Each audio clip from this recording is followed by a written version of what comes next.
안녕하십니까. 모크레디트 연구소의 김진양입니다. 오늘은 여러분들과 함께 개인 취향에 대해서 한번 좀 생각해 보겠습니다. 여러분 혹시 개취라는 단어 아십니까? 또 취존이라는 단어는 아십니까? 개취라는 거는 요즘 신조어이고요. 개인 취향이라는 말의 준말입니다. 그리고 취존은 취향 존중의 준말입니다.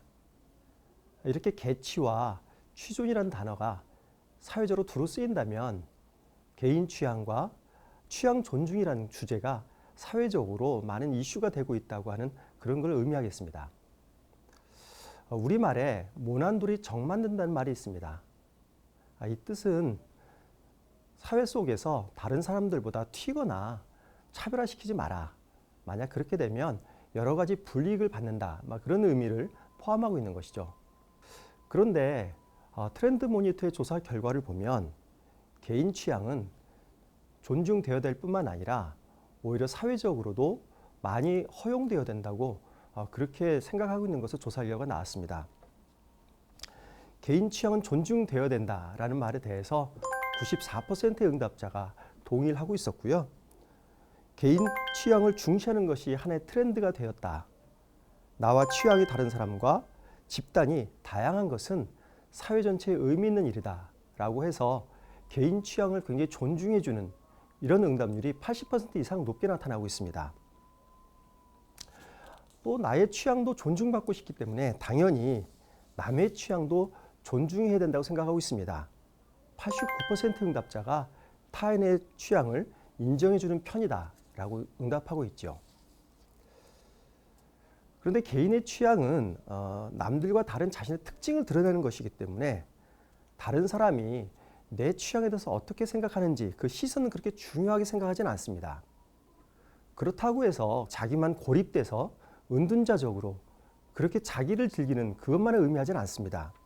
이렇게 개인 취향을 즐기는 사람들은 비슷한 취향을 만나면 반가운 마음이 든다는 비율이 81%였고요. 비슷한 취향을 가진 사람을 만나면 동질감을 느낀다는 비율이 77%로서 취향이 비슷한 사람과 만나면 유대감을 많이 느끼고 있었습니다. 그래서 기왕이면 취향이 비슷한 사람과 함께 취향을 즐기고 싶다 이렇게 생각하는 비율도 67%나 됩니다. 요즘에 온오프라인에서 보면 여러 가지 취미나 자기의 기호를 가지고 비슷한 사람끼리 모여서 활동하는 동호회가 넘치고 있죠. 이렇게 동호회가 많아진다는 게 바로 이런 심리적 욕구가 반영된 그런 결과입니다. 개인 취향을 이제 발현하고 싶은 데에는 나를 드러내고 싶은 욕구가 있기 때문입니다. 개인 취향을 드러내서 나를 남들과 차별화시키고 싶다 하는 이런 욕구가 있는 건데요. 그런데 이런 욕구는 전통적인 관습에 익숙한 기성세계에는 많이 나타나지 않습니다. 아까 앞에서 보신 그 트렌드 모니터 조사 결과를 보면 나는 다른 사람과 구별되고 싶다 하는 비율에 대해서 30대는 56%, 20대는 53%가 동의했는데요. 40, 50대는 40% 미만의 응답률을 보였을 뿐입니다. 그리고 나는 남들과 달라 보이고 싶다라는 질문에 대해서 20대와 30대는 47%, 45% 응답을 보이고 있습니다. 반면에 40, 50대는 31, 2% 응답을 보이고 있어서 현격한 차이를 보이고 있는 것입니다. 개인의 취향이 강하다는 것은 어떤 사물이나 현상에 대해서 호불호의 기준이 명확하다는 것을 의미합니다. 자신의 호불호 성향이 분명하지 않다라고 생각하는 사람 비율은 35%밖에 되지 않고요. 호불호가 분명하다고 그렇게 표현하는 사람들은 57%나 됩니다. 그런데 호불호는 생활의 여러 분야에 따라서 각각 다르게 나타납니다. 생활할 때 호불호의 기준이 어느 분야에서 더 명확하냐 이렇게 질문했을 때요. 돈을 쓰는 방법, 친해지고 싶은 사람, 친구, 영화, 음식에서는 개인의 호불호가 분명했습니다. 근데 자신의 호불호를 다른 사람에게 표현하는 분야는 어떠냐라는 질문에 대해서 영화와 음식, 노래는 자신의 기호를 다른 사람들에게 표현하는 것이 비율이 높았습니다. 한 60%, 70% 정도로 높았습니다.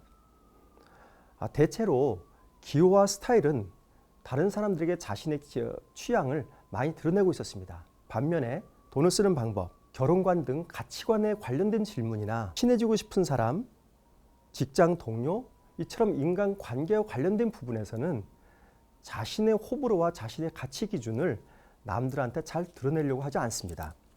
가치관, 인간관계에 대한 호불호의 기준은 명확한데 그 취향을 다른 사람들에게 드러내지 않는 그 이유는 무엇일까요? 그거는 개인이 자신의 호불호 기준을 남에게 드러냈을 때 그것으로부터 받는 사회적 위험성을 알고 있기 때문입니다. 자신의 호불호 성향을 노출하지 않는 이유에 대해서 질문해 봤더니 괜한 시비나 말다툼이 생길 것 같아서 38%, 튀고 싶지 않아서 35%, 나에 대한 잘못된 오해가 생길까 봐 35% 등 사회로부터 다른 사람으로부터 자기가 배제되고 소외받을까 봐 이런 걱정하는 마음이 있었습니다. 바로 이런 걱정하는 마음 때문에 자신의 취향을 온전하게 드러내고 있지 못하는 것이죠. 이처럼 개인의 취향이 존중받는 사회이지만 모든 취향이 다 허용되는 건 아닙니다. 아직도 사회의 벽이 높은 그런 취향들이 많이 있습니다. 사회적으로 잘 인정받지 못하는 비주류적인 취향들, 예를 들어서 문신을 한다든지 이런 취향들이죠. 이런 취향들까지 사회에서 마음껏 허용되는 건 아닙니다. 주류에서 벗어난 이런 비주류적인 취향이 사회적 편견에 갇혀서 차별받는다라는 질문에 대해서 71%가 동의하고 있었고요. 이런 비주류 취향은 배제되며 소외받는다에 대해서도 57%가 동의하고 있었습니다. 그래서 굳이 내 취향을 드러내고 싶지 않다라고 하는 응답하는 비율도 71%로 높게 나타나고 있고요. 웬만하면 내 취향을 고집하지 않고 전체의 가치와 이상을 따르고 있다, 공유하는 편이다 하는 비율이 69%로 매우 높습니다. 즉 자기의 취향을 과감하게 드러냈을 때 사회로부터 불이익을 받을 것 같으면 그 취향을 되도록이면 절제하고 있는 것으로 그렇게 보이고 있습니다. 우리나라는 전통적으로 사회적인 주류적인 생각하고 다른 것들을 많이 금기시하는 그런 사회였습니다. 하지만 요즘은 개인화가 진전되면서 자기의 취향을 마음껏 발휘하려고 하고 있고 또 다른 사람으로부터 존중받고 있는 그런 사회입니다. 또 개인의 취향을 즐긴다고 해서 앞에서 말씀드린 것처럼 홀로 즐기는 게 아니라 개인 취향이 같은 사람끼리 모여서 그 취향을 함께 즐기는 그런 트렌드가 나타나고 있습니다. 이것이 의미하는 바는 이전엔 우리나라 사회에서 사회적 관계 맺는 게 혈연, 학연 이런 것으로 주로 맺어졌다는 거죠. 그렇지만 이제는 취향 중심으로 사회적 관계가 맺어지다 보니까 이제는 관계들이 서열에 정해지는 게 아니라 서로 평등한 관계를 맺어지는 겁니다. 그래서 취향 중심으로 모이는 사회로 갈수록 좀 더 평등한 사회가 이루어질 가능성이 높다고 보겠습니다. 그러므로 개인의 취향이 폭넓게 용인되는 사회, 그 사회가 건강한 사회이고 앞으로 발전 가능성이 높은 사회라고 그렇게 볼 수 있겠습니다. 그런데 물론 그렇다고 해서 모든 취향이 다 용납될 수 있는 건 아닙니다. 소수자를 무시하거나 정의를 조롱하는 그런 취향은 사회에서 받아들여서는 안 되겠죠. 유럽에서는 아무리 개인 취향이라고 하더라도 나치를 모방하거나 인종차별적인 취향이 있다면 그것은 결코 용납하지 않습니다. 우리 사회도 앞으로 개인 취향을 존중하되 그 개인 취향을 표현할 수 있는 한계가 어디인지에 대한 사회적인 공감대가 필요하다고 보겠습니다. 그러면 교회는 어떨까요? 교회는 개인의 취향을 존중하기 쉽지 않은 그런 문화적 환경에 있습니다. 우리가 요즘에 CCM을 교회에서 많이 부르는데요. 3, 40년 전만 해도 교회에서는 CCM을 부를 수 없었습니다. 오로지 찬송만 불렀죠.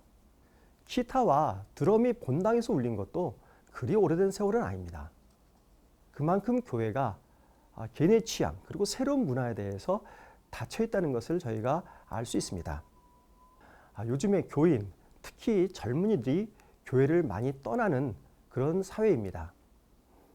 이런 현실 속에서 교회가 앞으로 더 지속 가능하려면 젊은이들의 취향을 받아주고 품어주고 그리고 그들이 자기의 취향을 마음껏 발산할 수 있도록 여건을 조성해 줘야 됩니다. 바로 젊은이들이 교회 안에서 자신의 취향을 마음껏 발휘할 수 있을 때 조금 더 교회와 친근해지고 교회를 떠나려는 마음들이 줄어들 것으로 그렇게 생각합니다. 또한 교회 내에서 다양한 취향을 가진 사람들끼리 서로 모여서 그 취향을 공유할 수 있도록 교회가 적극적으로 권장하고 환경과 조건을 만들어주는 것도 필요하다고 봅니다. 지금 교회에서는 교회 조직의 근간이 구역, 속회 혹은 연령별로 모이는 선교의 전도회입니다. 즉 지역과 나이가 교회의 근간을 이루고 있는 거죠. 그런데 여기에 만족하지 못하는 사람들이 많이 있기 때문에 교회에서 취향이 비슷한 사람끼리 같이 모일 수 있도록 해준다면 교인들이 교회 생활을 하면서 더 높은 만족도를 느낄 수 있다고 생각이 됩니다. 앞으로 교회가 개인 취향을 더 존중해주고 더 수용해줘서 그 기반이 더 튼튼해지는 그런 교회가 될 수 있기를 소망해 봅니다. 오늘 말씀은 여기서 맺겠습니다. 다음 주에는 더 좋은 주제로 여러분들을 찾아뵙겠습니다. 감사합니다.